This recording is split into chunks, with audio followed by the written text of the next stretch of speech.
Alright, welcome back to my channel. Welcome back to my channel, my live stream. Welcome back to WWE Survivor Series War Game 2024. I'm gonna do my pay-per-view review. Now, the show's not over, it's still going on. Uh, we're at the main event.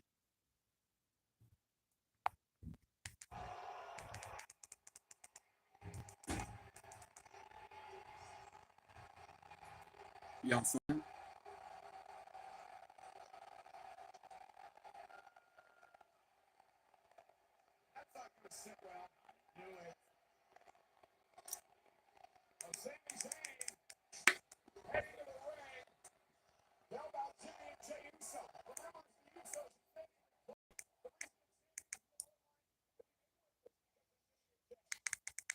Now, as you guys know, the pay-per-view is still going on with War Games.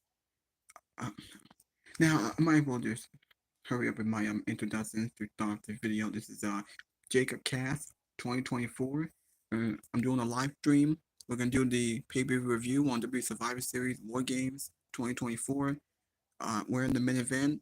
OG Bloodline versus the new Bloodline. Match is pretty good. Starting off okay. Crowd is hyped for this match. On the storyline between the Bloodline and Roman Reigns and CM Punk. I thought the show was alright.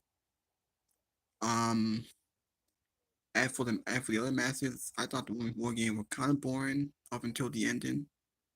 Nakamura won the U.S. title from LA Knight, which was very shocking and unexpected. It was unpredictable. We had a fantastic triple threat match with Braun Breaker, Sheamus, and Ludwig Kaiser for the Intercontinental Championship. That was match of the night. That was a 5-star classic. The match was awesome.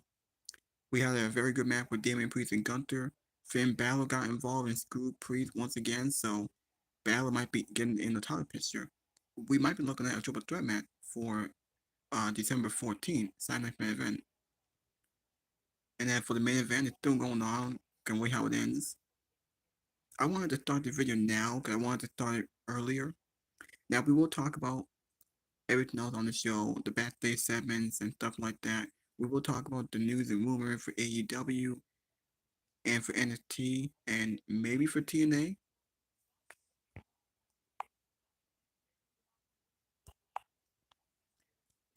I don't want to show too much because I don't want to get no copyright strike. I think I'll just I will turn up the volume so you guys can hear the commentary. But first, I'm gonna be talking a little bit more so you guys can hear what I gotta say. Once I get done talking, then I'll let y'all hear the audio of this main event. Yeah, so I just want you guys to know, as for TNA, Matt Riddle debuted in TNA. He's now in the company. Now that's very good. That's interesting. Matt Riddle's a great wrestler. Now Tonga Lowe against the Blessing.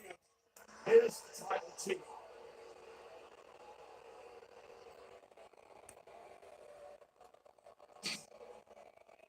Tonga making his way to the ring. And it is now 4-on-3 for the new Bloodline. Yeah, so Tonga Lowe is in. He can get some weapons. He get in a table.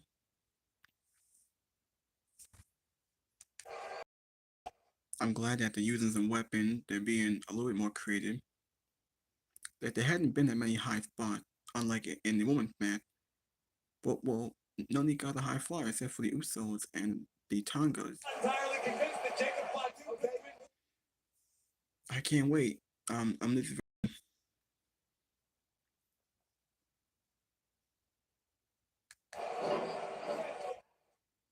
Alright, so as I was saying, I'll talk about Matt Riddle.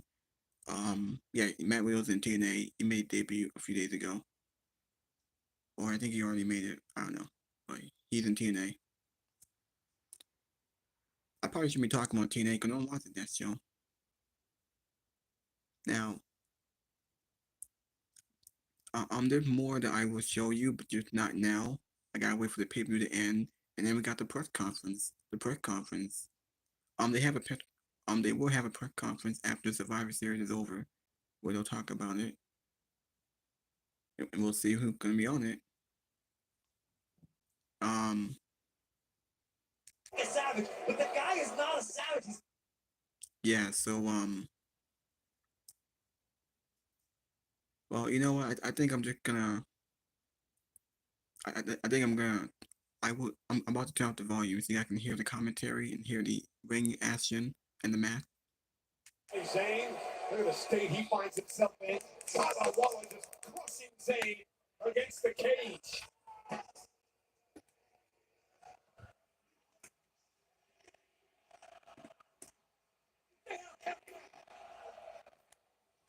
It feels kind of weird that Cody Rhodes was not in the main event. He could be champion. He could top babyface, but he's not on Survivor Series. Now they already advertised Cody Rhodes and Kevin Owens for the WWE title at Saturday Night Main Event on December 14th.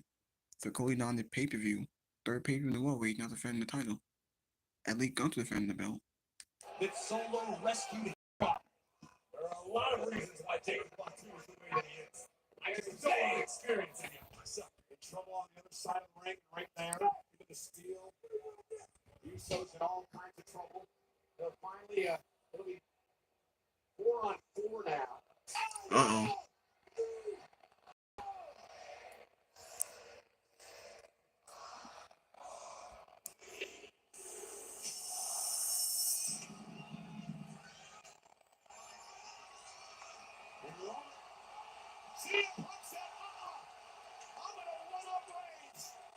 You kidding me? I knew it! I knew it! That won't sit well. The Roman Reigns and CM Punk enters his first ever Wargames match. He just embarrassed the original tribal chief. CM Punk is now in the War Games.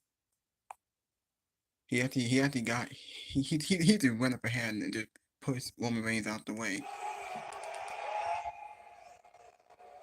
Reigns shaking his head. Reigns didn't like it.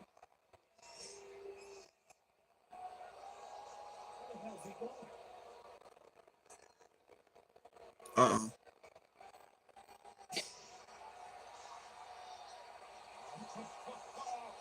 Oh, do you remember what happened the last time CM Punk had a toolbox from under the ring? Yeah, we haven't seen his opponent McIntyre since. Here we go! Toolbox in hand and Punk goes to work. CM Punk, one of the shrewdest men of the history of the business. Punk came ready. That's wrong with an equalizer, particularly when it's totally legal. Punk just wearing out that toolbox all over Tom DeLoa. Wow, we've known it throughout his career. He reminded the story back at Hell in a Cell. That Main Street, that business street, that CM Punk possesses. Solo Sikoa will enter in a minute and a half.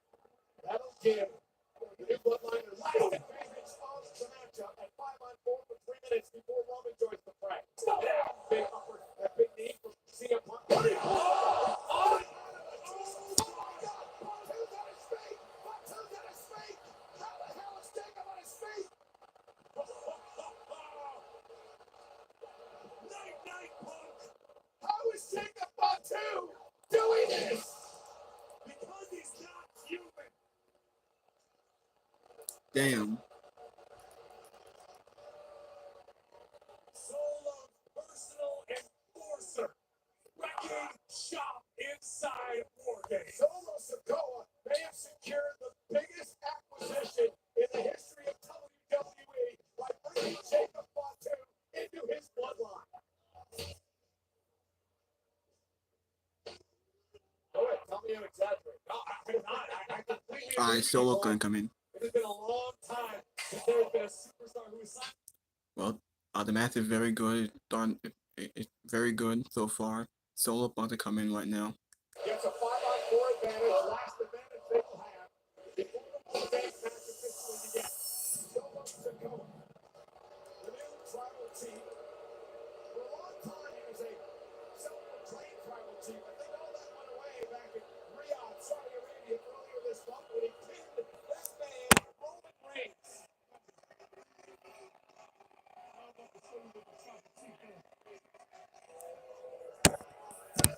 That was a dead. That was a brief stare down that Solo just had with Roman Reigns. You said I'm about to show you who the World Tribal Chief is. I didn't realize he had on a black attire. Shots Solo calls. I mean, the rest of the original Bloodline won't even refer to Roman Reigns as their leader. And that's the difference. That's the difference.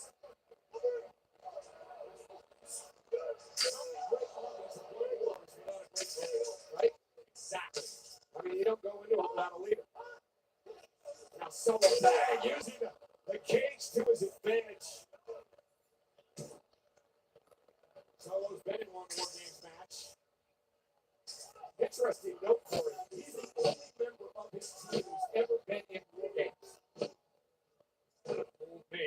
Look at this. Oh! Sami Zayn. Sami hasn't been able to do anything this match yet. This new Bloodline are eliminating everybody on the opposite side one by one. A lot of time left to decimate the team with this 5-on-4 advantage. Almost 2 entire minutes of decimation, meaning that when Roman Reigns steps inside the cage, the new Bloodline can and will feast on the fallen OTC. If you're Roman Reigns, what's going through your head right now? You see it all falling apart, all suddenly through your fingers, the days of power over, it already fell apart. It already fell apart. Roman's trying to put the pieces back together. And look at this. Man, this is a crazy match. Oh, God almighty. Oh, no. And now Bronson Reed from the top rope.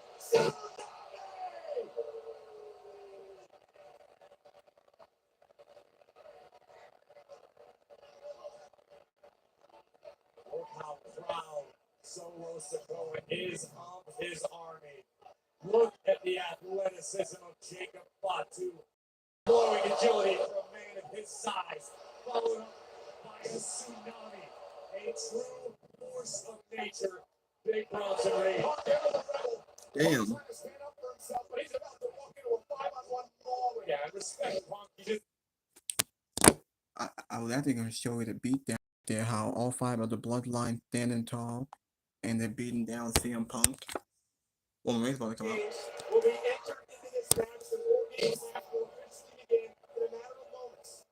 And Solo Sikoa will officially begin. How else they give you here?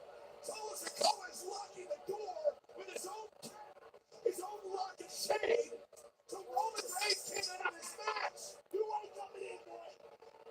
But OTC just got outsmarted by the man who stole his seat at the head of the table. Roman's supposed to enter this match in 13 seconds. The door is locked. Everyone on the original Bloodline is down.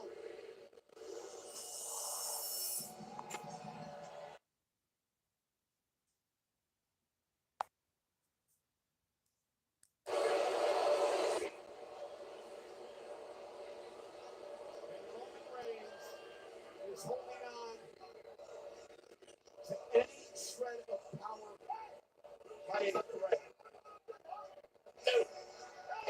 He could try to climb the cage.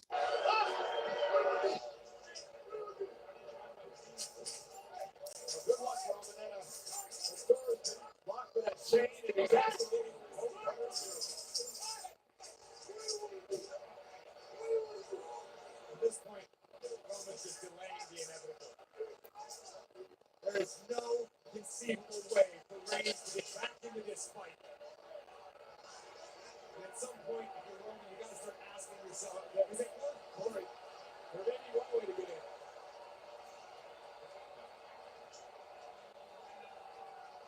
Oh, yeah. Roman Reigns is scaling the cage.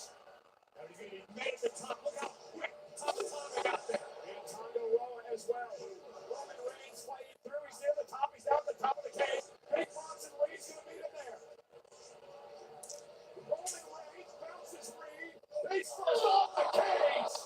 And a big smile on Reigns' face as Bronson Reed is gonna sing a bit higher. Now Jacob Fatu kicked away by Reigns. Roman now on the top rope. New tribal chief, tribal chief, facing off now. Solo Sikoa bounced off the cage.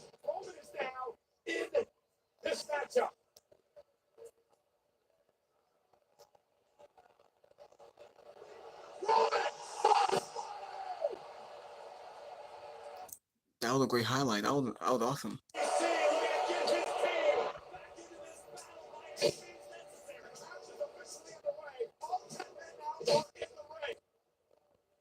Roman Reigns like a one-man army. Submission. He'll win Wargames. Roman Reigns taking everyone out.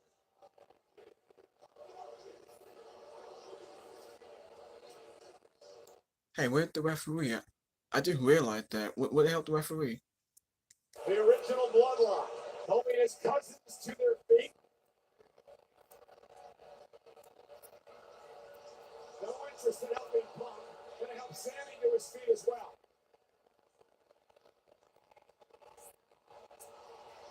And now we reset with all 10 men on their feet.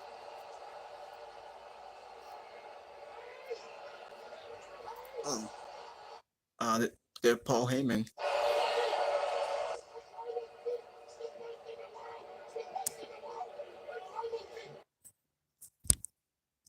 I'm only gonna show it once. I'm only gonna show it once. Where Punk and Roman are in the middle of the ring. Paul Heyman yelling. Paul Heyman trying to get them to coexist. Now, let the war games begin! Paul Heyman coming to clean with Punk and Roman Reigns preparing the husband at least for the remainder of this match. Now they got referees in the ring. You bring the best out of each other. This is War Games. It's underway. Pinfall submission wins it. Alright. I'm only gonna show it one more time. Alright. I'm not gonna show it anymore. Because I don't want to get a copyright strike. I'll let you guys hear the audio. Quarters. 10 men trapped between two rings, teeing off now, getting a little separation to go to work. Now Sami Zayn. Gonna go up to the top rope with concentrating toe. To the big man. Stop Sami Zayn dead in his tracks. Now the brothers working together. Now the Usos. Stereo super kicks from Jimmy and Jay. Jimmy Uso and Jay on opposing corners. This looks familiar, Cole. Been a while since we've seen this. The Uso splash! Here comes Jacob Flash back into the fray. And Solo Sikoa as well. Punk and Reigns are down in the other ring. Solo and Jacob taking control. That early rally in. Quickly, Solo and company held that momentum. Love the communication received from Solo Sikoa to his new bloodline. Solo clearly still the shot caller in this circumstance. Head coach. Now, Punk and Roman going after Solo and Fatu.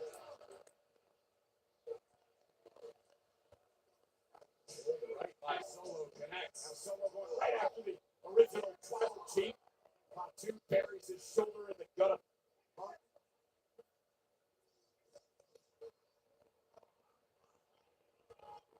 There we go. Oh, man, it's Roman Reigns now. Got caught up in the ropes. That's it. Oh, damn.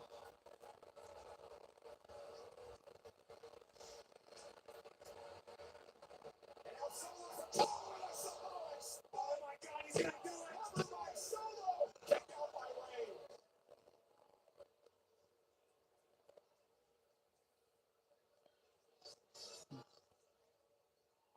Second another look at where Reigns went alive. Reigns avoided a spike.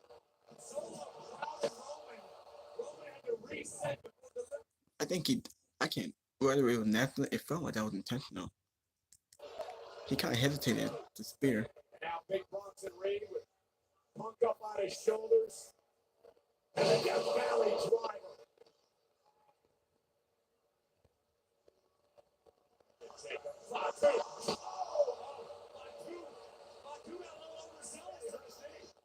could be, in a weird way, a blessing in disguise. Covered by Reed. Put the leg now on Punk and he kicked out.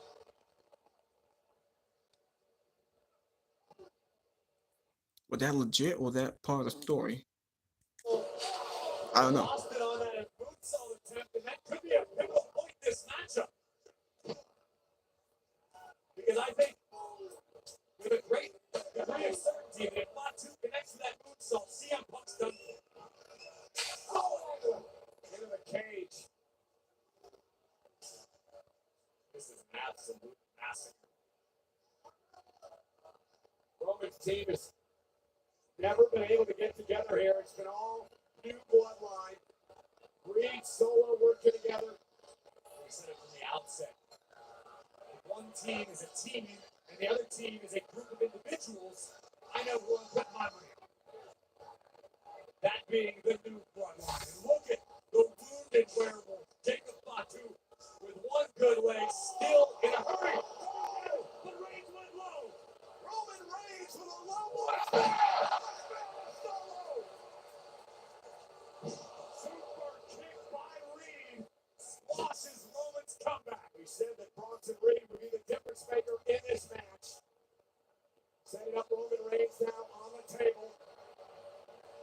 Bronson Reed climbing to the top rope. Bronson Reed, are you kidding me? Oh, no, they're gonna go on the top. Bronson Reed gonna jump on the top of the cage. Bronson Reed from way up on top of the Wargames. No way. No way. Roman Reigns. It's all over the table. Somebody through the panel. Even though Punk moved Roman out the way, I thought I'd give props to Bronson Reed for going high risk. Bronson Reed jumped off the cage through the table.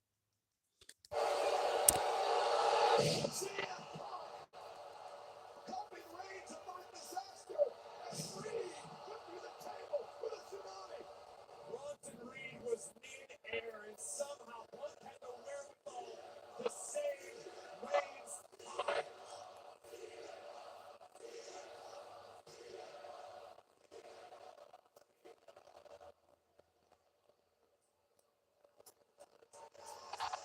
But out Roman Reigns with a piece offering.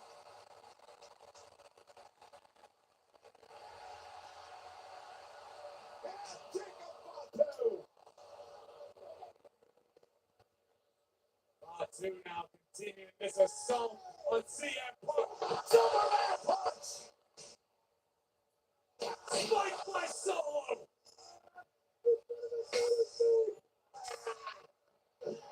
And another cover by Solo for the win! And the Usos with a double super kick!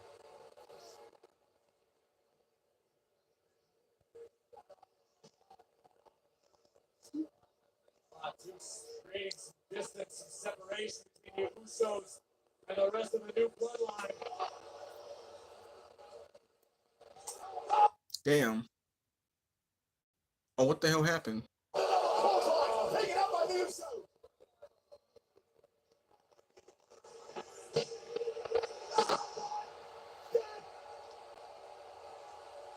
One D.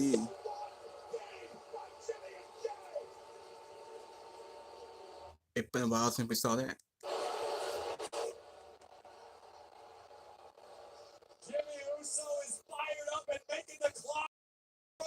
Meanwhile, Jay is mid-ring setting up a table for God knows what. Dragging Jacob back to his feet. Jimmy and Jay. Jacob on the table. Hung low and tries to get involved. Spin! We got the Tama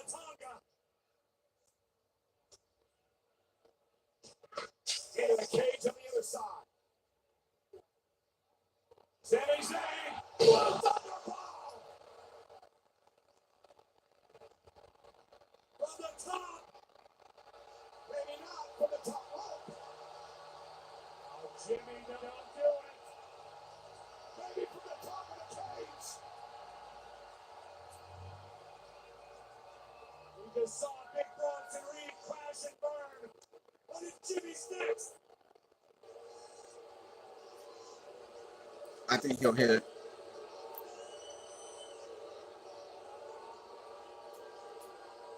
No shot splash! No yeet! From the top of the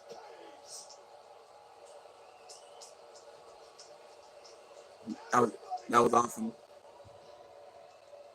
Now the match is great. The match is getting good. There's so many great highlights, so many high spots. Finally, Get back to his feet here. Sammy coming to Jimmy's aid. Dragging Jimmy back to his feet as well. The two longtime friends. It was Jimmy in the beginning that brought Sammy on board. And of course, Jay later on will become close with Sammy's aid. Those three back to their feet. Sammy, Jimmy, and Jay, the men who once upheld Roman Reigns as the head of the table, the men who protected Roman's empire. Now Sammy coming to the aid of CM Punk. And the Usos to the aid of Roman Reigns. This is shit. The original Bloodline, you heard Jimmy say, and other words than this, but let's finish this. Solo to his feet, and he is surrounded by the original Bloodline. And the new Bloodline. It's down. It's Solo by himself. All members of the Bloodline are in the ring. Solo is surrounded. This is it.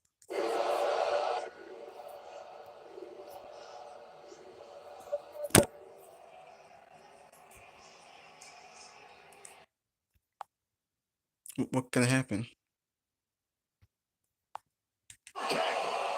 Super kick. Double super kick.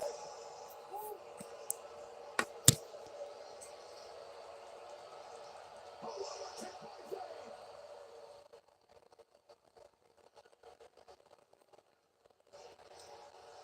Punk has Solo up.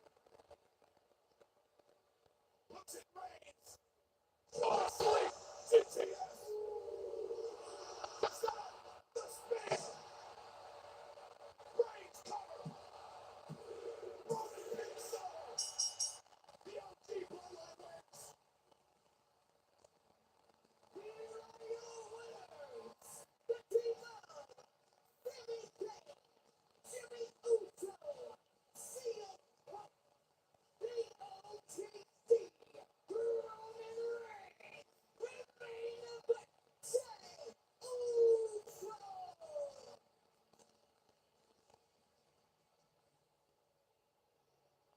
A celebration of four. Punk looks out of the distance. He did what he said he would do. One night only.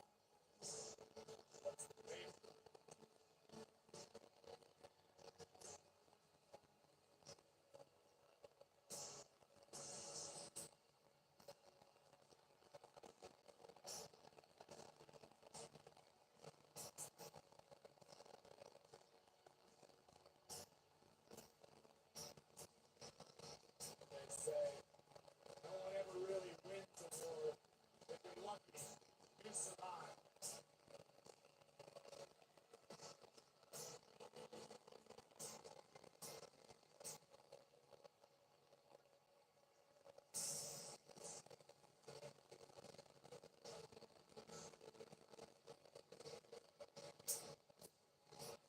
Take a look at some of this insane action. First, Roman goes low on Jacob Fatu, followed with the spear on Solo Sikoa.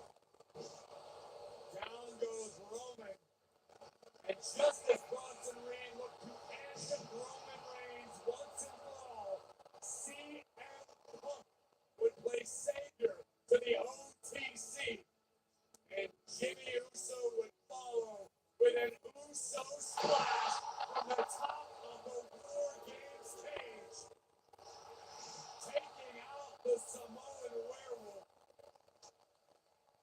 which left Solo all on his own to pay for GTS, the spear and the pin. And tonight's Savage Replay was presented by Slam Jim Instincts. Need a little excitement? Snap in to a Slim Jim. On the match. What was he on outside?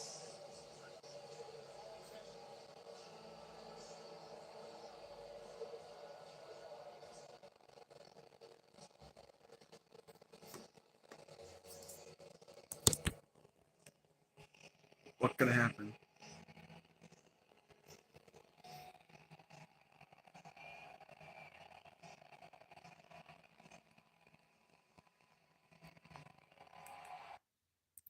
Roman Reigns and CM Punk shook hands. He respects CM Punk, he acknowledged him.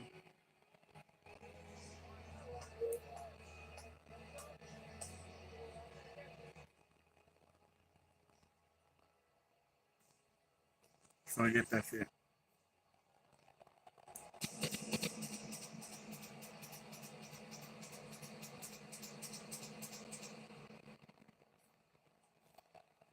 The OG Bloodline is close to reclaiming its former glory. But Solo Sikoa still wears the uniform, and it's still the tribal chief. But as the pendulum of momentum shifted back to Roman Reigns,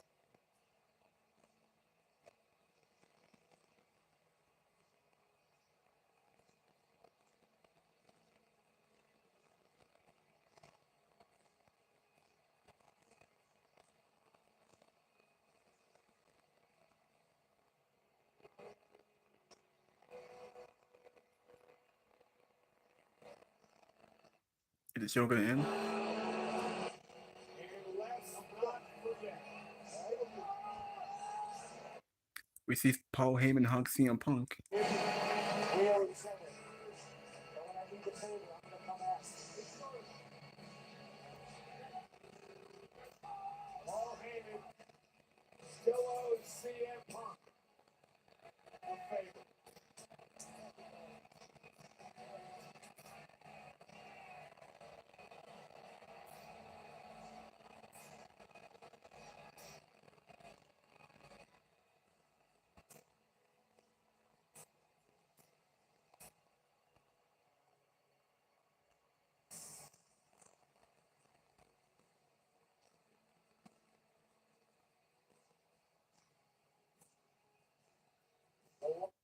Did it. That it? Is it gonna end?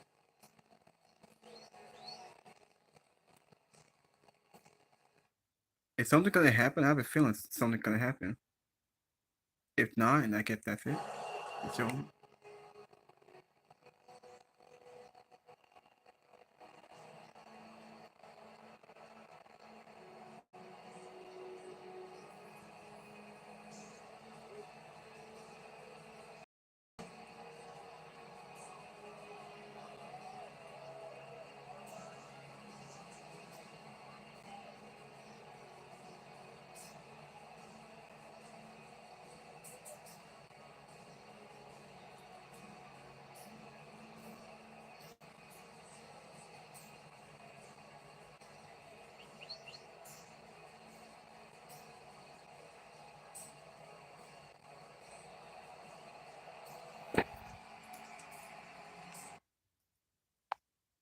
Might as well show this one more time.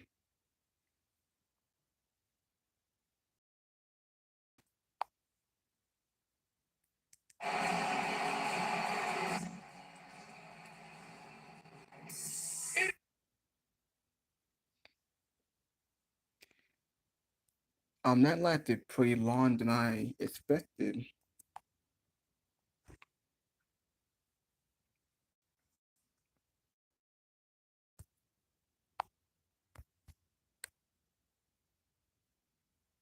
Felt like it felt like that they were gonna show something like a big return or maybe a shocking outcome.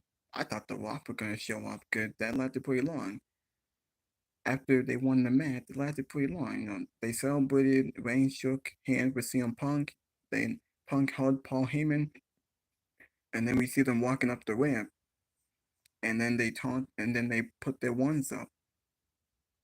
It felt like the Rock were gonna come out. I felt like something was gonna happen. Something had to happen, but it didn't happen. Maybe we won't see the Rock. Now, I hope we see the Rock at Saturday Night Main Event. If the Rock doesn't show up tonight, it has to be at Saturday Night Main Event. I think it has to be. It just makes sense.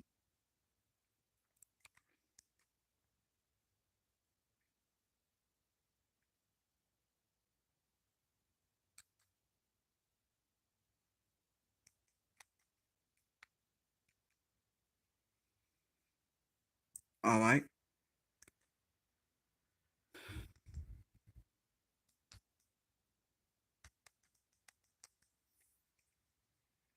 Now let me just go back into the show here.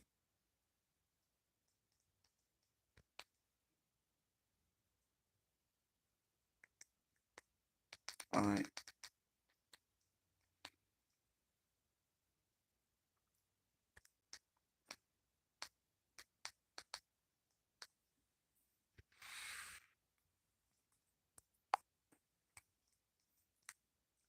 All right. Let's get back into Survivor Series.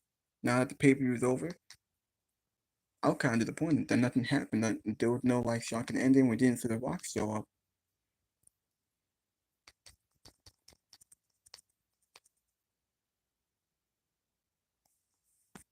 Oh wait, hold on.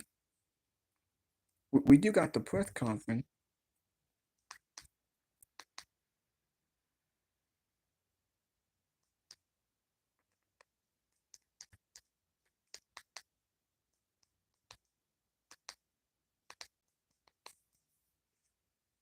We'll go ahead and give them a second. But in the meantime, I'll go ahead and.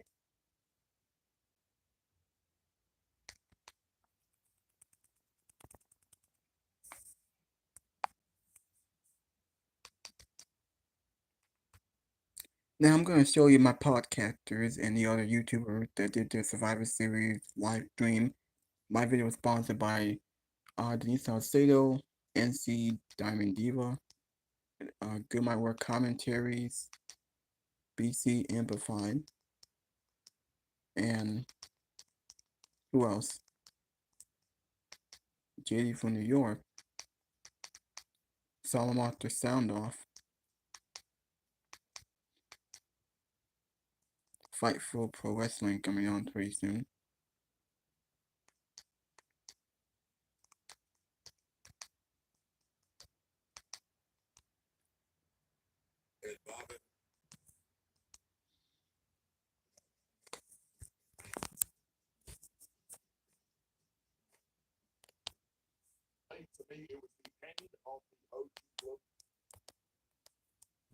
Now Big E's in the pre-show. He's at the press conference with Wade Barrett. Survivor Series in the book. Those are the porn packages for the matches tonight. These were the 5 matches. The pre-show 2 hours. Pre-time introduction for Survivor Series. Now this is the opener. They find out Whitley sports a terrifying mass award. It looked kind of stupid, kind of silly, finally kind of ridiculous. The highlight of the women's war game was Io Sky, Tiffany Stratton go to insane height. That was great when she was in that trash can. That was awesome. I thought the second half is what made it a lot better. But Team Rhea won, so the baby faces for both war game went over. Team Rhea, her babyface team went over, and then the OG Bloodline, Woman Reigns and Bloodline went over. Nakamura won the U.S. title. And a pretty underwhelming match that felt was, and unexpected. It was shockingly unpredictable. I didn't expect to see a title change tonight, but Nakamura, the new U.S. champion, he's now a 3-time United States champion. Their Rhea team reflect on a huge win. Sheamus and Braun Breaker and Ludwig Kaiser with match of the night. This was a fantastic triple threat match. Ludwig whipped Intercontinental title away from Sheamus. I was surprised that Sheamus took the pinfall, not Ludwig. They could do Ludwig and Braun Breaker, and then maybe wait for Sheamus down the line. They're probably saving it for WrestleMania. Gunther versus Damian Priest was a very good match, solid. Finn Balor got involved. I don't know why.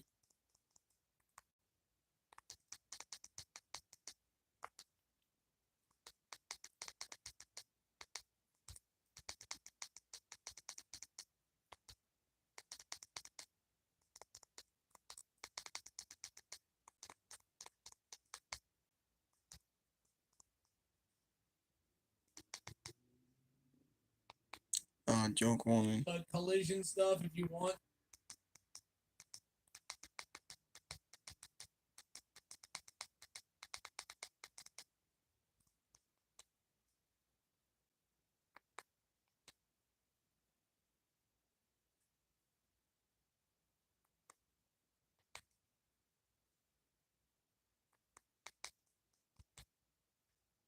Shots throughout this match, especially in the beginning, were being delivered with literally negative effort.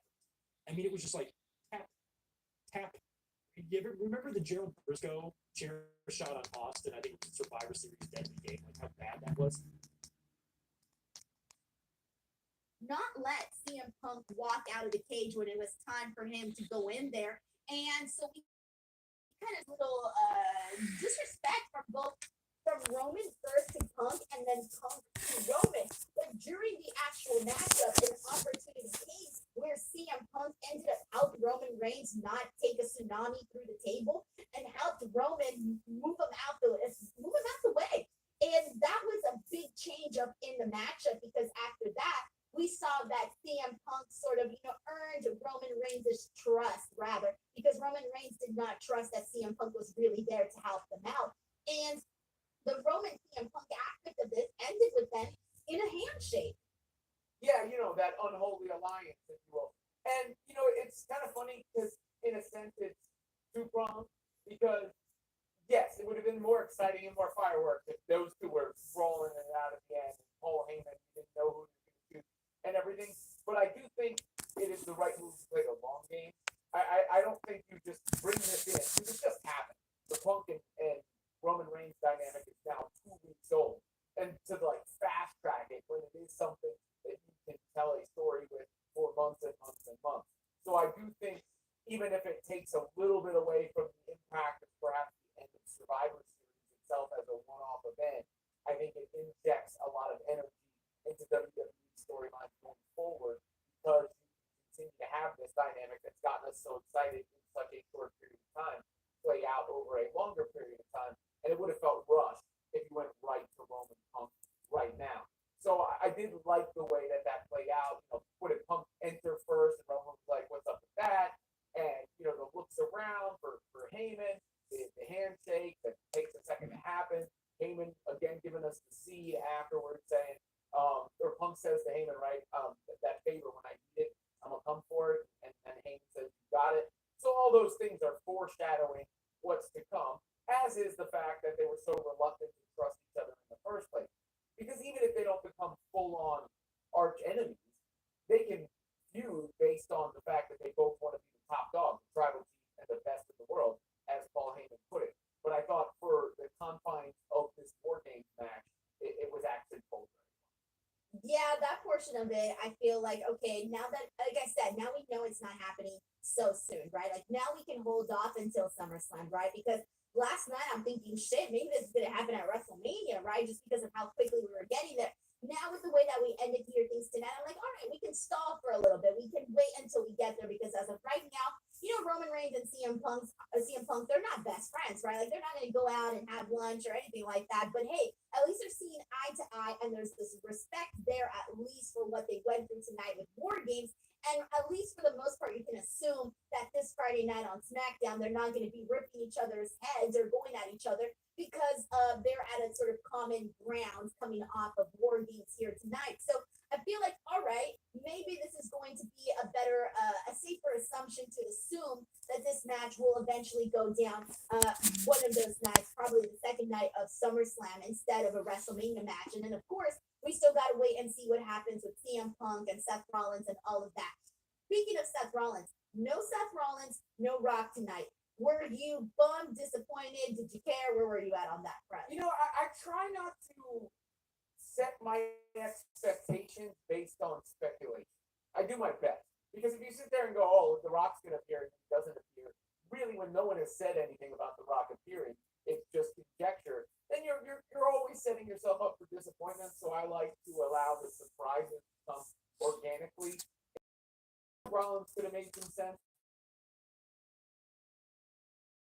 But I thought the way they did it worked as a self-contained event. So I thought for since this jumped off that Punk and Roman at SummerSlam with the move and the play, build that way, and then what is the purpose of it tonight?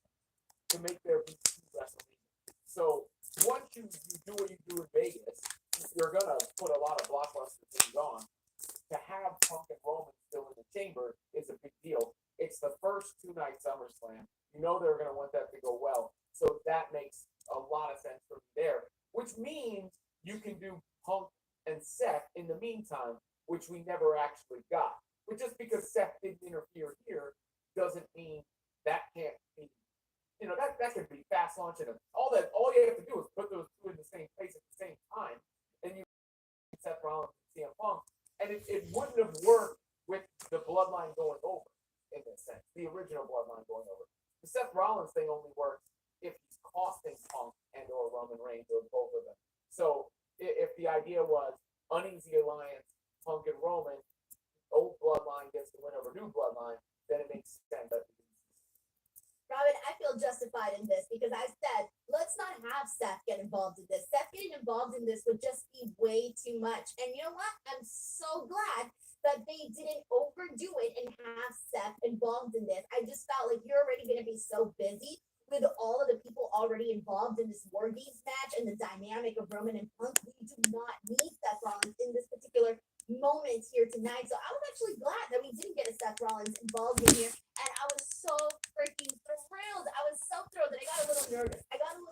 Right when they got cornered, all the baby faces cornered, so it was Sikoa. For a split second, I was like, God, I was like, please let them all hit their moves and go about it and get rid of Solo and kind of go from there. I was so nervous because I did not want to see Solo Sikoa's Bloodline win this match. I wanted to see Roman's team get the win, and they did.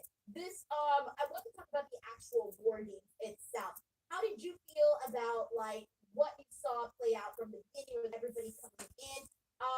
I will tell you right now, there was one spot that I did not like, one part of this story, because I kind of thought it came across a little silly, which was Solo Sikoa putting the chain on the door, because I didn't like that it was all, how is Roman going to get in? And even commentary was acting like he was not going to be able to get in for a second. And I'm like, 1 second, and I'm like, dude, there's no roof in this. Like, Roman, just climb. So I just thought that part of it was a little silly, but everything else after that definitely picked up. Of course, you got a lot of the similar, some of the expected spots that you were expecting with the West Side Story thing.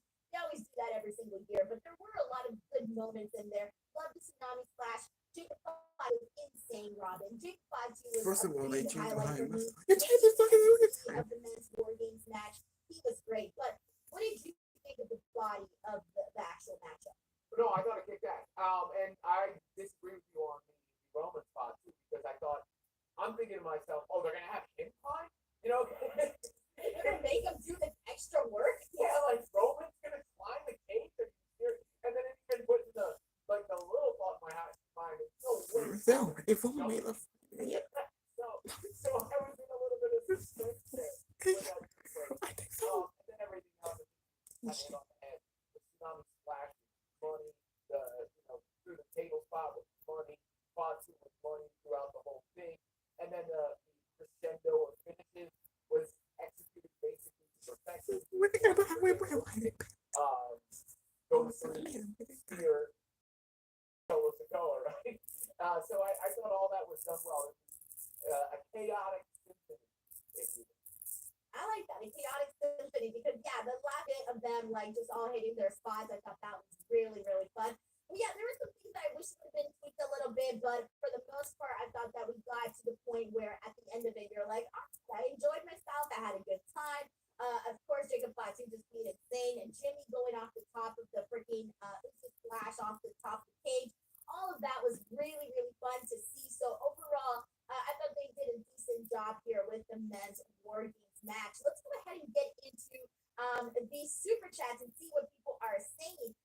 This is from Matt Logan who picked us off. He says, "I'm a pretty good show, nothing great." I guess it kind of depends on how you look at that. We'll break it down a little bit more, of course. But we got Sheldon that gifted 5 DWO membership. Sheldon, as always, thank you so much. We have Bailey Darley here who says, "For me, the best match was the women. A lot of them got spots, and then Rhea, Penny, Liv." So let's get into that one, Robin, because the women's War Games, I think that going into it, we all expected, all right, that's the one that's gonna have Io doing her signature spot off the top of the cage, and we definitely saw that.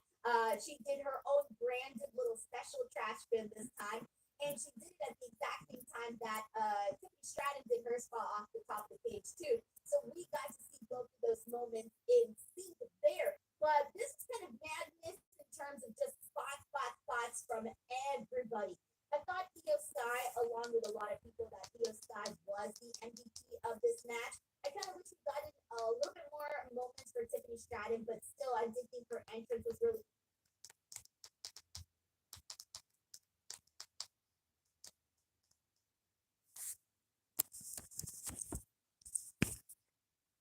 Hey, what the hell?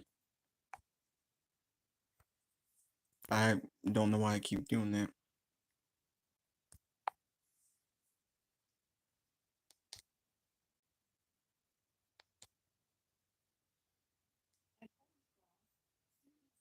Hold on, there's a commercial, guys. Skip this.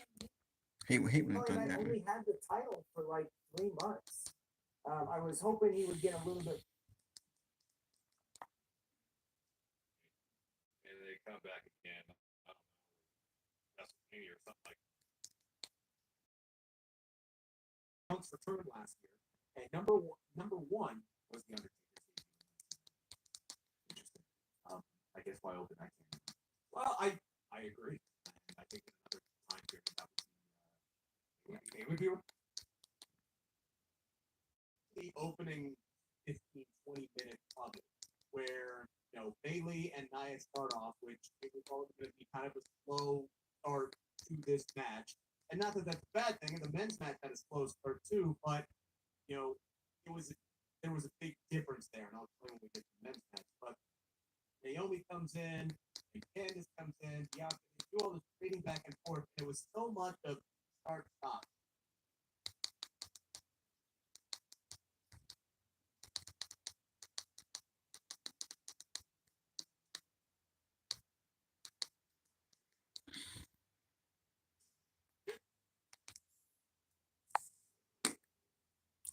Now let's see what they say in the press conference. To be honest, 15 years ago, I might have stood a chance. This is a post show. It doesn't really. Oh, so here's the press conference. Why didn't it look different than last time?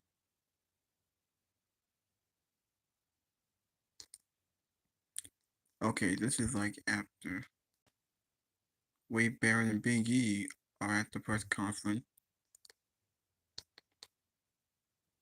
It was a little bit different last time.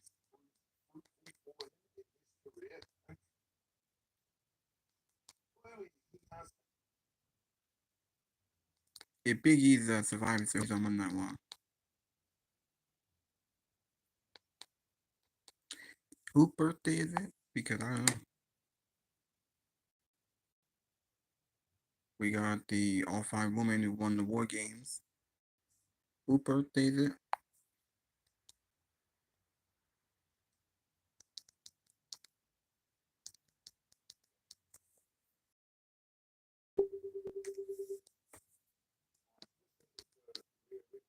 Rhea, now that you've got your revenge on Liv Morgan, do you still see done with Liv? If don't want to stick his nose where it doesn't belong, then I'm not done with that.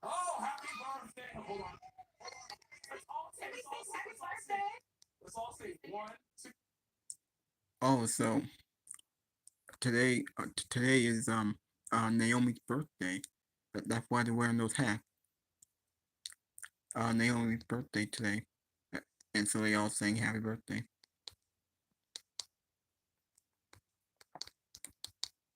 Happy birthday to Naomi. Her birthday was today. That's why they wore those hats. All right.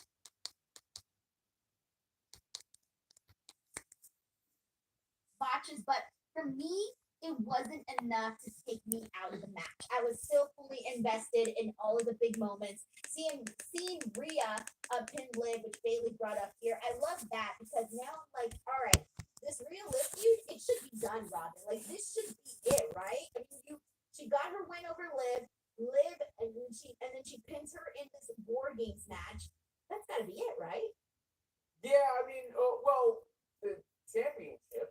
No, I mean that has to. True. Of course, her taking the title back, but who knows? Maybe she doesn't. I don't know. Yeah, I mean, I think Rhea, big a character to not wanting that a strap, right? So, I don't know if it's completely and totally done the advantage Rhea Ripley after this match, but I guess that goes back to my other point from the beginning is the War Games matches don't actually decide anything, so that's one of the it's a nice thing for this PLE and an identity for this PLE, but maybe that's something for them to consider in the future because for every other event like that, there's something, right? Like Money in the Bank, you win, you get the briefcase, you get catch it for a title.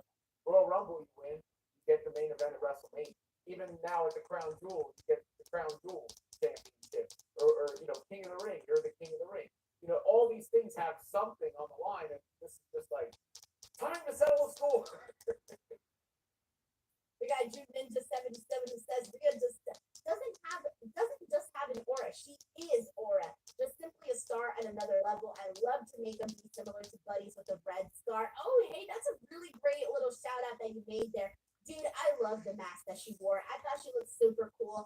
I love that she actually got to wrestle with it for a while. And then, like, even the coat that she wore, the entire thing. One of the things I had mentioned in my watch along, Robin, is that there are certain gears. When you see that gear, instantly it brings you to like a certain moment that's just synonymous with that. And that was the one. That was the gear for Rhea Ripley that in like 15, 20 years from now, when we see that, we're like, oh yeah, that's the one that Rhea Ripley wore to war because now it's forever synonymous with that. It was really great. Yeah, it's like what sums up how much of a badass Rhea Ripley was. That mask right there. I mean, it's almost her version of the Cody mask from WrestleMania. And when you see Cody wear that in business, and it just with the orbital fracture and everything, that was it was badass on a whole different. When can I get out of here, man? And Rhea Ripley is there. She's it. We've had this discussion before. I think it's her and the man Becky Lynch neck and neck for not the greatest of all time, but the most over in a particular.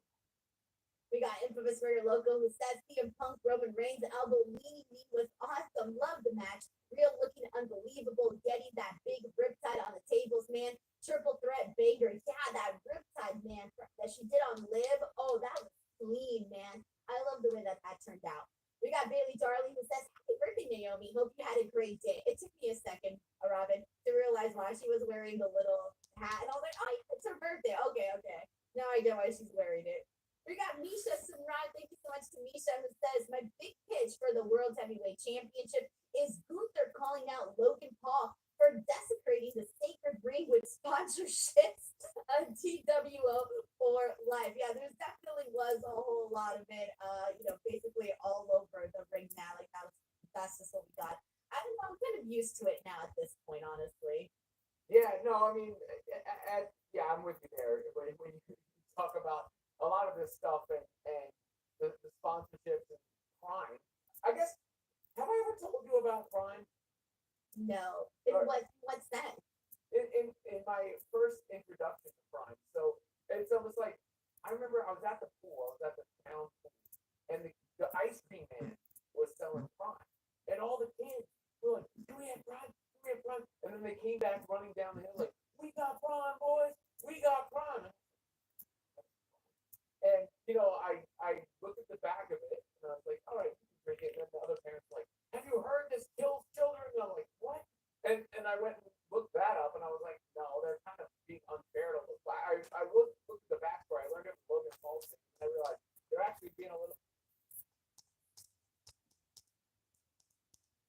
There's just Alex. How you doing, Beyonce? Man, these commercials are so annoying.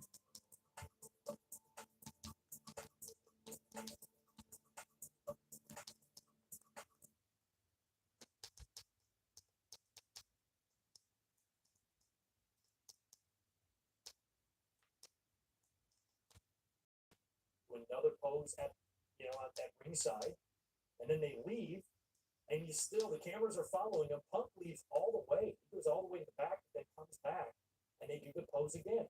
And this time when they do the pose, Punk kind of shoves his way in front to do the go to sleep. So he kind of in the spotlight, so to speak. So there's a lot of dynamics still there. I think this is going to result in Paul Heyman repaying that favorite CM Punk, like maybe getting him a championship match somehow, maybe even on his own brand. Maybe Paul Heyman comes to Raw and uses his Paul Heyman powers to negotiate a championship match for CM Punk, or on behalf of CM Punk to Adam Pearce. And Pearce grants Punk a title match on the first Raw Netflix against Gunther, or at the Royal Rumble against Gunther, or something like that. Or maybe Punk waits to cash in that favor when maybe Roman Reigns is champion again. Punk, wants a title match or something. I don't know. We will have to see. But all in all, not the greatest War Games pay-per-view of all time, but one that had enough intrigue at the end where I'm satisfied. We didn't get a big surprise. There was too crazy happening here. And like I said, I think the Women's War Games, outside of the finish in the last 5 minutes, was pretty weak. So I'm going to give this pay-per-view a C+ grade. B-, somewhere in there is what I'm going to grade it. But overall, always fun. Still fun watching this stuff with you guys. It was fun being here on a pay-per-view Saturday that started at 3 o'clock in the afternoon. My God.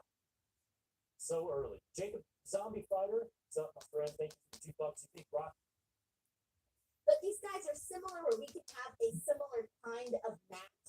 And that's exactly what we got here. Of course, it wasn't like WrestleMania 39. That was just another level. But this one was still very, very entertaining. And the fact that people cared about what you were seeing. People even got for a second thinking that Sheamus was going to win this. Ludwig did great. Braun Breaker was, Braun Breaker hitting his Frankensteiner, running the ropes. Just a lot of aggressiveness in this match. And I feel like that, so simple, it sold this match to a whole other caliber. Yeah, I mean, that and the final War Games match was the thing that really stood out when you say, what did you take away from this experience? Jelly match. But a few shout outs for this specific one. One was Shane, who, when he says banger after banger after banger, he ain't kidding. We're starting to see that. Ludwig Kaiser, that spot where Sheamus had it won over Breaker and Kaiser pulled him out, the timing was exquisite. It was one of those ones where it's like, it couldn't have been timed. Rhea got in there, the offense and the timing and everything just kind of really, really picked up. Pacing picked up. I was having a lot of fun watching it over the last second half of this matchup. I thought the finish to the match was great. I thought the right team went over. It's the one I was expecting would go over. I thought maybe Io would get the win since she's the one who set up A physical freak of nature where when he runs to the ropes, you go like, oh.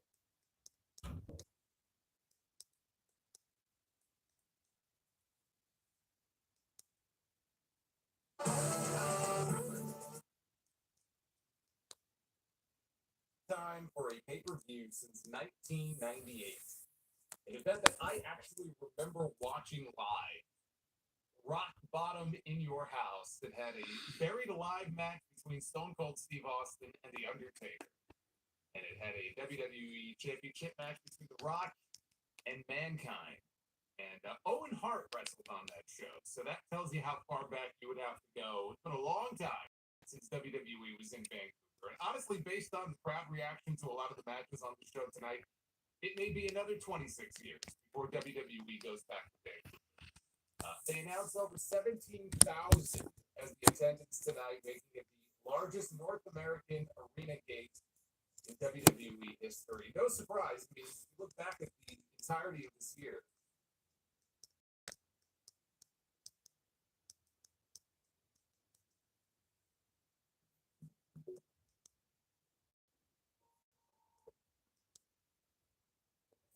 taking care of this deal for 20 years.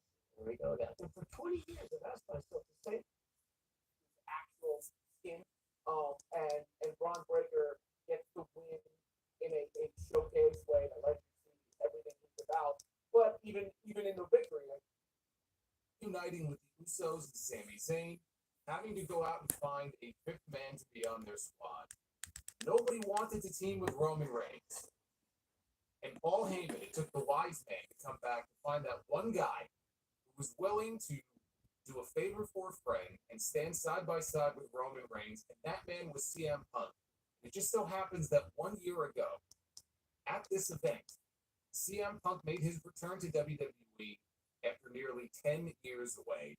And I can tell you right here off the bat, there was nothing tonight that even comes close to matching the moment that we got at the end of the show last year. So if you were wondering if we were going to get some kind of big surprise or a swerve or a twist of some kind, maybe during the main event or at the very end of the show, I'll tell you what, they teased it out.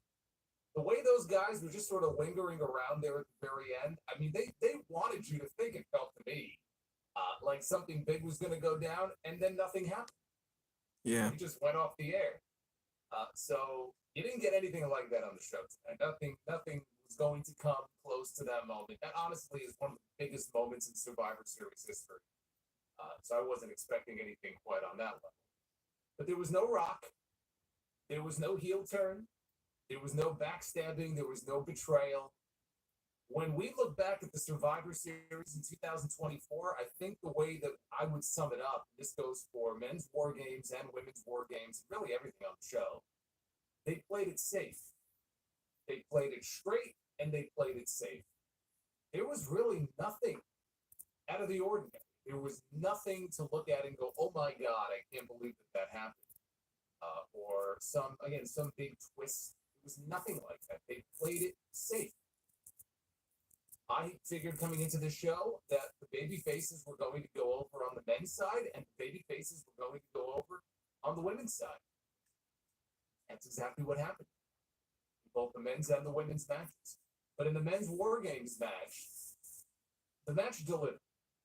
I enjoyed the main event. That main event, in many ways, saved the show. Which is not to say every other match of the show was bad. There was some really good stuff on the show. But that main event had to deliver because of how critical it was to the show. The whole promotion of this event was built around the Bloodline stuff. Cody Rhodes wasn't even on the show. There was no WWE Championship match on the show. No Cody Rhodes, no Kevin Owens. They're saving that for Saturday night's main event. It's all about Roman and Solo and their respective groups. And to that end, I thought that as predictable as it may have been, that the main event delivered. I wish I could say the same for women's War Games. Women's War Games this year was not good. It was not good. I did not enjoy that. Yeah, me neither. The World Heavyweight Championship match was actually, I thought, a very good wrestling match. And they were going to look at it and go, they were bored by it. But it was a match that was built around the psychology of an injury and a body part that Gunther worked over for most of the match. We got the predictable run-in at the end of that match from Finn Balor. You knew Finn Balor wasn't going to let it go. The last person in the world that he wants to see with that world. But I did love the submission finish with Gunther getting back. well, the crowd also was tricked or something happened because they chanted, "You messed up," or "You screwed up" at the Oh, end. they were chanting, "You fucked up." Yeah. Yeah. But he didn't because he got into position for Finn Balor, right? Like obviously.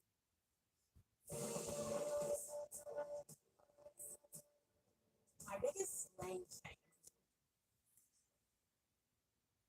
U.S. title and the Intercontinental title. Tale of two title matches.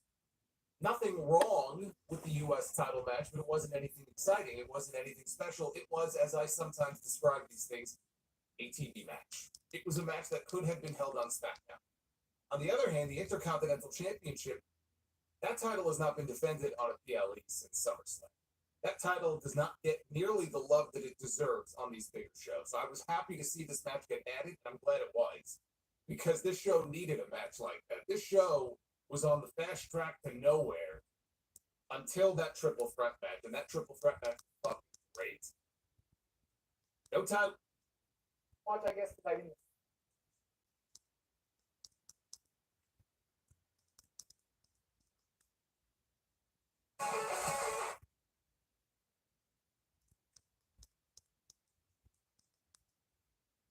This was still one of the weaker WWE PLEs of the entire year. And they have put together some very strong shows. It's a credit to them that they've had a lot of really great shows this year. This will not be in the top 5 of those shows when this year is over, and basically is, because this was the last PLE of the year. Saturday night's main event may be treated like one, but it's an NBC special. This was the last PLE for 2024. It will not go down as one of the best shows that they have done all year, but there was enough good on this show for me to give it a thumbs up. That's how I would sum up Survivor Series. This is your Survivor Series 2024 review. It is. Right? And that's a natural thing that could happen. You could not hit that cleanly, just like you could slip off the ropes. So in my head, I'm thinking Damian Priest, tripped and fell or something. Yeah, but it didn't make sense to the sequence. The sequence scene did not make any sense.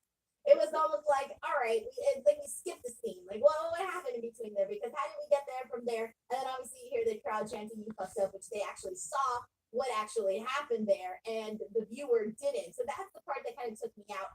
And it's unfortunate because there have been mistakes like this in PLE matches for Damian Priest quite a bit. There was a time where the whole kick out and the timing and all of that happened. And then, for example, a mistake for, like you mentioned, a different kind of a mistake is more so of when his foot accidentally got stuck in the rope. That's a different mistake, right? That one was, more of this is a physical sport, it's a danger. And then the other one, the one where either he didn't kick out or what the hell happened there, that one was a botch, the way that you were sort of explaining it, right? It's a little bit different. But regardless, that was the only part that took me out of the match, just because I kind of felt like I couldn't follow where we were at that point. But Finn Balor comes in, he attacks Damian Priest, and that basically allowed Gunther to go ahead and get his win here. So again, Gunther retains World Heavyweight Championship. Happy to see it, because I still think that there's more that can be done there with Gunther. Plus, we had already come off of a Damian Priest win, so I was expecting the title to change hands there. But another match that we need to get into, which I did not love, was Shinsuke Nakamura and LA Knight. I didn't love this because I didn't think it was a good match. I thought that this was not a pay-per-view quality match. I thought it kind of killed the crowd. And also, if you were going to have a title change, it should have been in a match that was freaking exciting. Not in a match where everybody was just and I don't blame anybody for just having that blank stare, because there wasn't really anything to react to, unfortunately. And Nakamura LA Knight match for me just did not hit in any sort of facet. Well, look, LA Knight has, to me, never been the best in-ring performer, but I think he's made strides in that direction.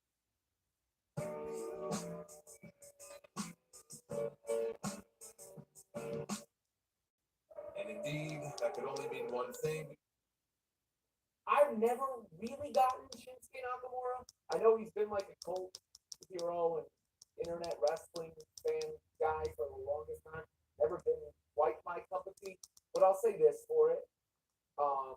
They repackaged him a little bit, brought him back as this fearsome guy, and if he was just going to be built up to be fed to LA Knight again, his career as a WWE performer would be taken seriously. So if you wanted Shinsuke Nakamura to matter, he needed to win that match for whatever their plans are with him.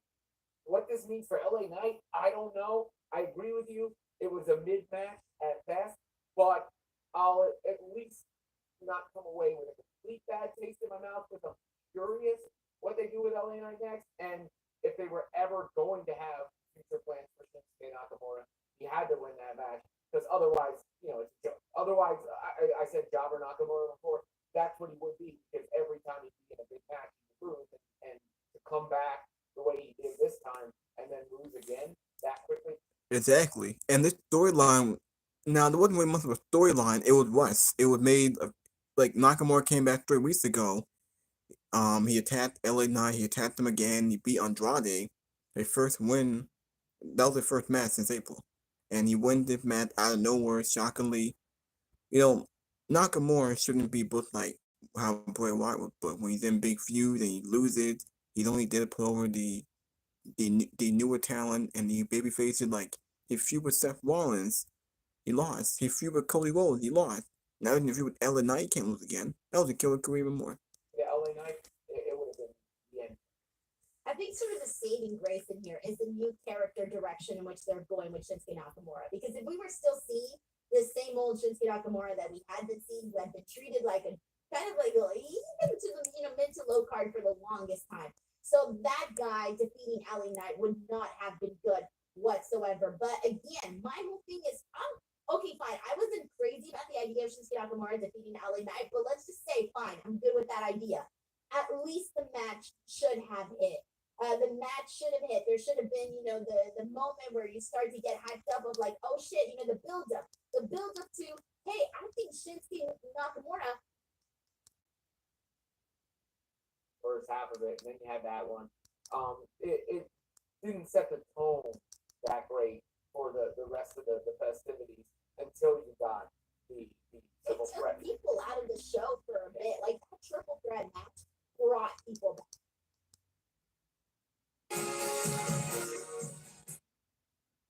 Naomi was the first person out of the shark cage. It did seem very abrupt for LA Knight because they did all this stuff to build up Carmelo and Andrade doing the best of Sunday stuff. And then they got to the match. They just had the one triple threat match, and then they never went back to those two opponents for LA Knight. And then he just loses. So it did feel a bit abrupt. I do think that this was the right call with what you're doing with Shinsuke. His presentation is fantastic. The style of wrestling he's doing, everything now, it works.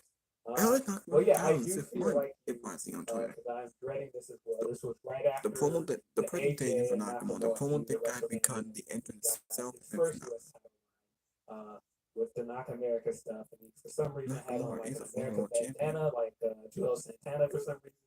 And so he's what I just it just shows every time you put this down, you add a little bit of a different coat of paint. People want to cheer for this guy. People want to see him, and so I hope this is leading to something. They struck gold with the vignettes they've been doing with the subtitles, so I think that that's a good sign with him as champion. They can keep doing that.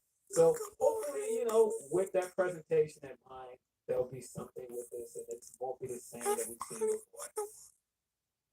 Jay Miller with the super chat saying the ending was kind of flat. To be honest, missed opportunity to use Seth to break up the ending. There was Shin's win to get the U.S. Are you at a cross? Commercials. To the side of the cage, some promotions do that. First thing, Each were kind of good on that end.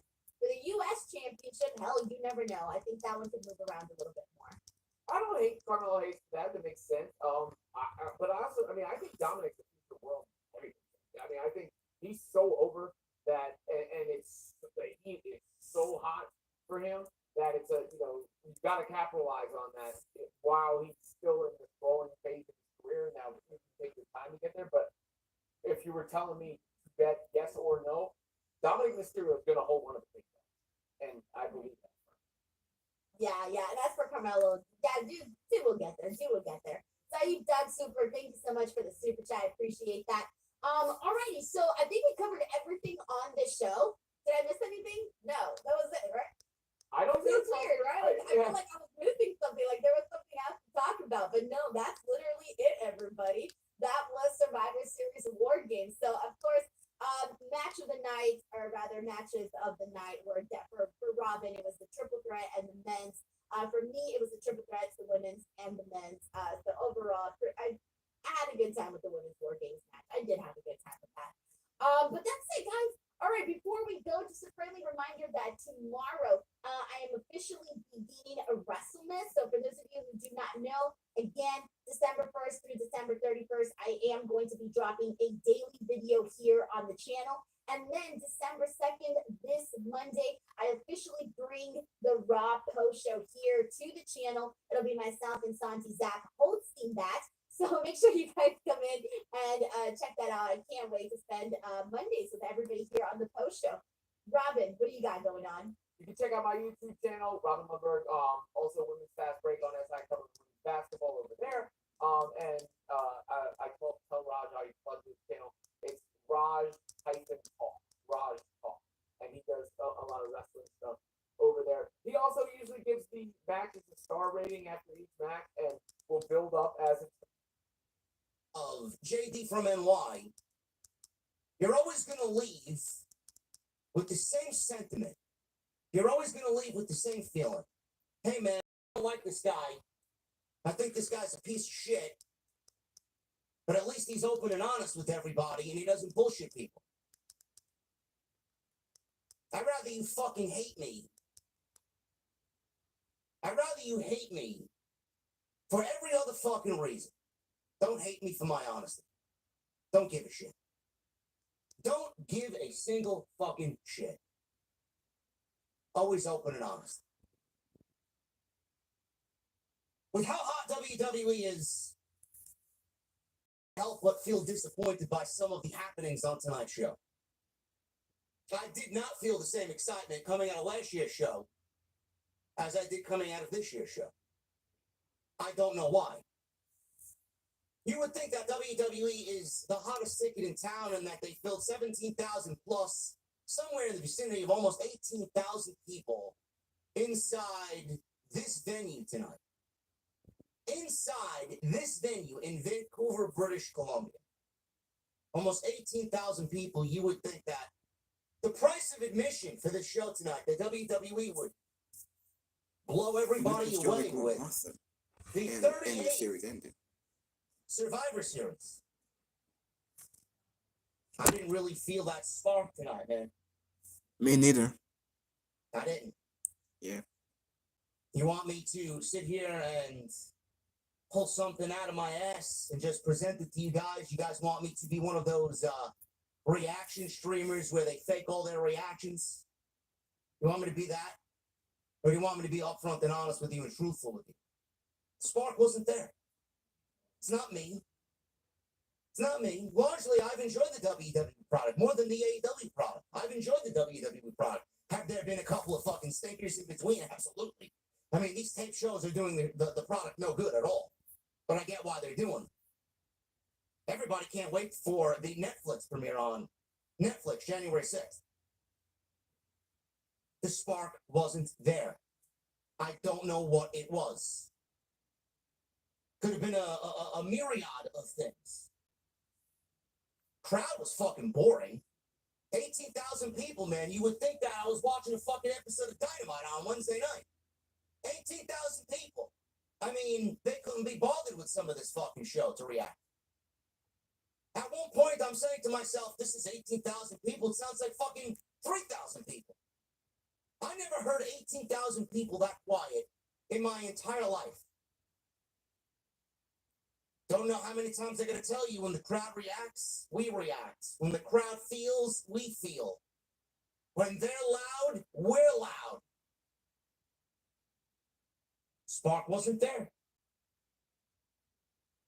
I don't know who produced that women's Wargames match. That was garbage. I don't. It was shit. This show was the tale of two Wargames matches. Now, On one hand, we had the women's Wargames match, a complete and utter fucking disaster. There's no other way for me to put it. That's just me being nice. The worst women's Wargames match on the main roster. Easily. Said it for weeks. This did not need to be a Wargames. exactly. Here we are. Who ended up being right, as usual. How many times do I have to repeat myself for you guys to understand where I'm coming from? That match was fucking offensive in every sense of the word. You want to kill a concept? I'm not even going to get into why it's. I'm going to save that for when we actually talk about it because it opened the fucking show. And the tone that was set after that match. You want to know why I didn't feel any fucking spark? Easily the worst match of the night and the worst women's Wargames match that the company has ever produced. On the main roster. I don't even include NXT. Because NXT had a women's Wargames match that we won't really discuss here because it really doesn't Fans make a in the crowd difference. didn't care. people on Easily the Twitter worst didn't care. women's War Games match on the main roster. On the flip side, the men. The men had a great War Games match. The men probably had the best men's War Games match that we've seen on the main roster. Easily. Do you want to know why these matches were a tale of two cities, a tale of two worlds? Do you want to know why one sucked completely and the other was great and maybe the best men's War Games match that they've ever done on the main roster? The one reason why it worked is because of story. I don't know how many times I need to tell you that when you don't have a proper story in place and you don't have characters that you can emotionally invest in or even slightly give a shit about, it is not going to work. That deal was fucking awful. I don't know how many times I need to repeat myself. Yeah. This goes for literally every piece of mainstream movie, TV show, sports. Everything is better when there's a story involved. It doesn't take a fucking rocket scientist to figure this fucking shit out. When your favorite TV show has a captivating story, you're more excited to watch on a week-to-week basis. When your favorite movie has characters that you love from beginning to end, and then you get a sequel, and a sequel after that, and you see a story fleshed out over multiple years, nothing is better. When you have a sporting event, and you have an injury that occurred earlier in the season, maybe the star player tore an ACL, maybe a star player pulled a groin or whatever the injury may be, out with a concussion, and he comes back and he plays so well that he gives your team, whether it's a football team or baseball team, hockey team, whatever the case may be, and he comes back and helps you push into the playoffs and potentially win the championship. That's a great story. I don't really need anything right now. I mean, the only thing Just look at the I forget Braves. is them games, They but lost I don't Ronald really need a Acuna game when right they now. won the World Series. I didn't give them a shot in the fucking dark to win the fucking World Series. Do you know Nah, what I made don't that even team need special? anything. Because they never gave up. That team never gave up. There's And no then good they game for the went into the PS4 World that Series against the one team that everybody feared. The cheaters. The Astros. And what happened? They mopped the fucking floor with them. Why? Because there was fucking heart, there was emotion, there was just the... Discover the future of driving with Volvo. Explore our range of luxury vehicles that embody the Braves to win that fucking World Series and that season. Everything is better with story. That was basically the tale of both of these War Games matches. I don't really understand why this is a foreign concept to people, and this is what I've been trying to preach to the choir on Wednesday nights, but it goes in one ear and out the fucking other. Nobody wants to hear it. Nobody on that roster wants to hear it. Nobody up top wants to hear it. Nobody in the fucking chat wants to hear it. I'm gonna keep saying it until I can't fucking speak anymore. If you don't have story, you don't got anything. That was the tale of both of these War Games matches. Exactly. The women's War Games was the worst ever. The men's War Games match was fantastic. I didn't think it was that good. I thought it was the worst ever. It got a lot of negative reaction on social Bronson media Reed and in the injected arena. into that match with his Because half the match was chaos and fucking his boring mayhem until that the he end. brings to the table. Jacob Fatu imprisoned behind solid steel. Who knows what he was going to do? Solo and Roman, Ulafala, Paul Heyman now bringing back CM Punk to give the OG Bloodline a fifth man to even the odds. Punk and Roman don't like each other, but they're forced to work together. There was even some tension in that match where they did not want to interact at all.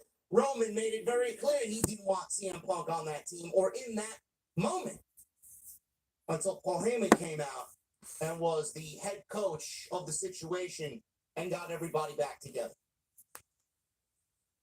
Match ended up being great. We got some big spots in the War Games match.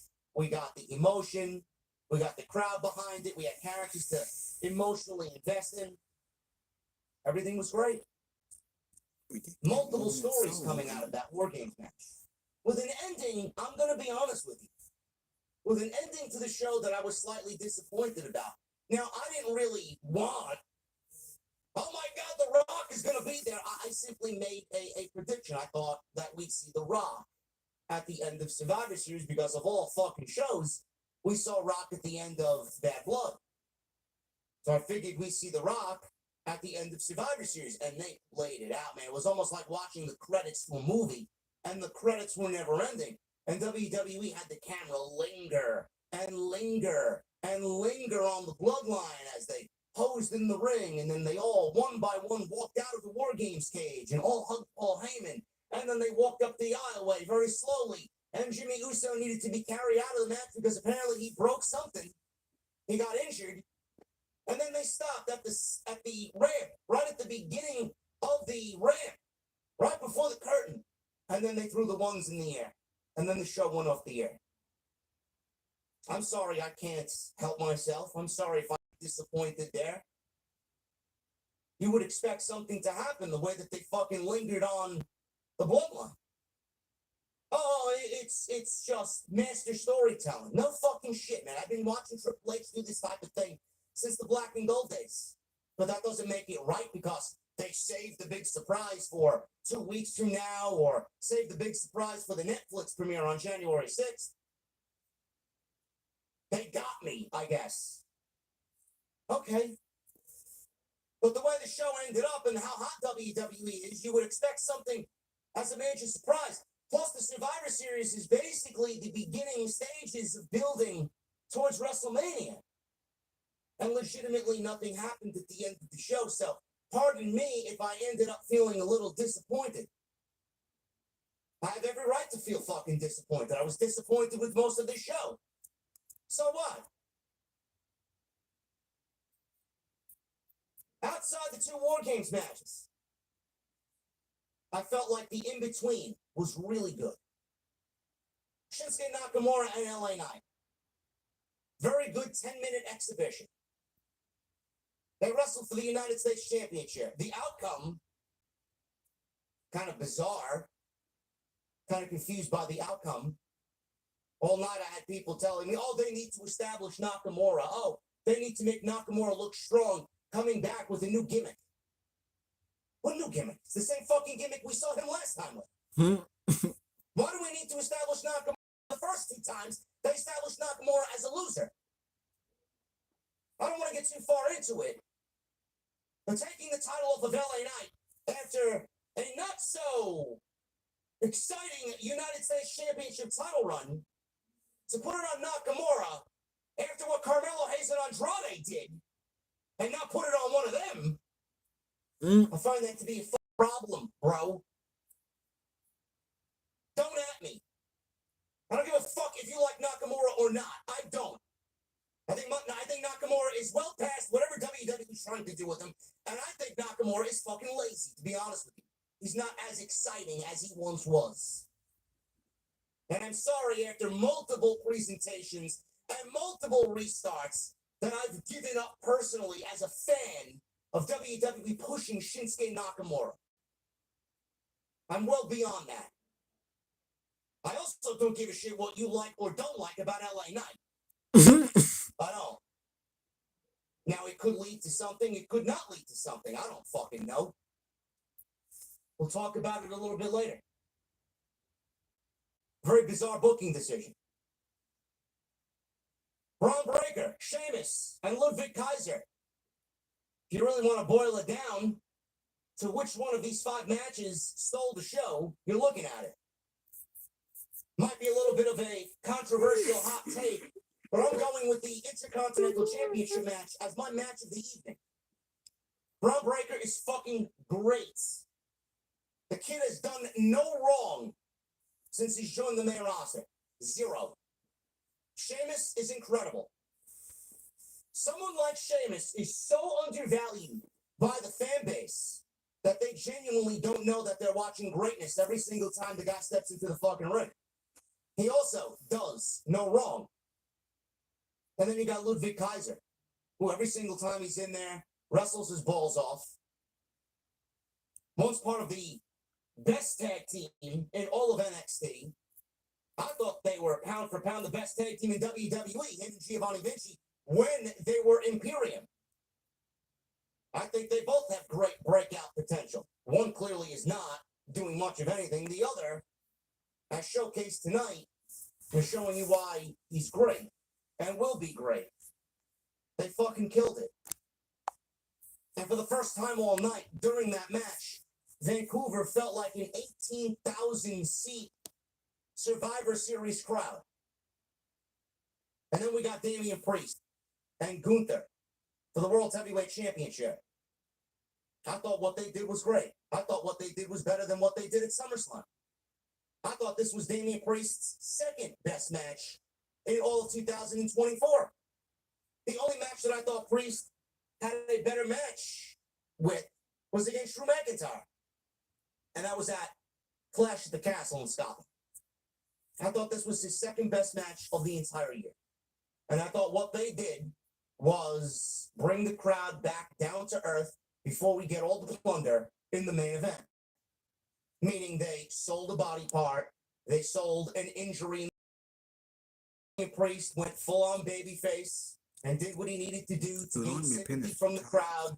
And then obviously you got the original final boss before The Rock coined himself the final boss. Gunther, the final boss, just being a fucking cocky, villainous heel. And that got the crowd into it. And they reacted accordingly. And then obviously with the interference of Finn Balor, that tells a whole different side of the story. We're not done with that. We're not done with Gunther and Priest because of Balor. We may be heading towards a triple threat match for the World Heavyweight Championship. We'll get into that discussion. But Gunther did retain in what I thought was a very good World Championship match. The middle of the show was fine. They did not get off to the best start. And that women's Wargames match should honestly be studied for future reference. We're going to get into it all. We're going to talk about it all. I appreciate you guys very much right here on Off the Script. They said I wouldn't be able to earn a respected degree online, but with WGU, I can earn it in a... They should do, because Rhea just pinned Liv. They got to get through that match first. So it's like a foregone conclusion already that Io was going to lose to Liv. It kind of sucks. Takes the drama out of that. But once they get past that, they can do Rhea and Liv. January 6th, maybe even the Royal Rumble. That's where it needs to end. And then they can move on to the next with Rhea Ripley. There's only so much more they can do at this point. WrestleMania is far, far too long away to drag this out until then. I'm sorry. But they took the next step to getting us to what should be the final match between Rhea and Liv Morgan. It's only a matter of when. When do they choose to do that match? But the other reason I look at this match and I'm just like, I didn't like this match was fucking boring, is the fact that there was nothing about it. They had the chance to do some fun stuff. Tonight we cover a...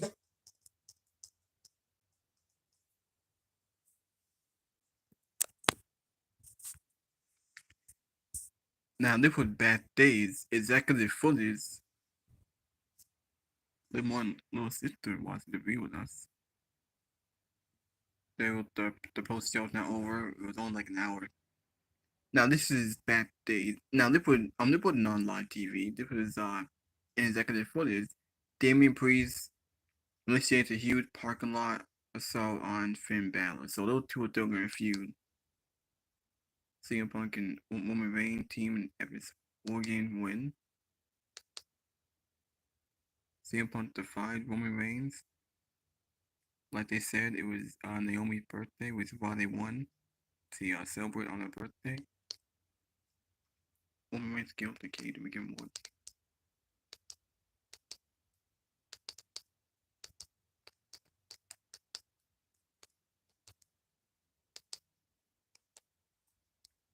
Okay, the Usos, Gunther, Roman Reigns, maybe Gunther again here.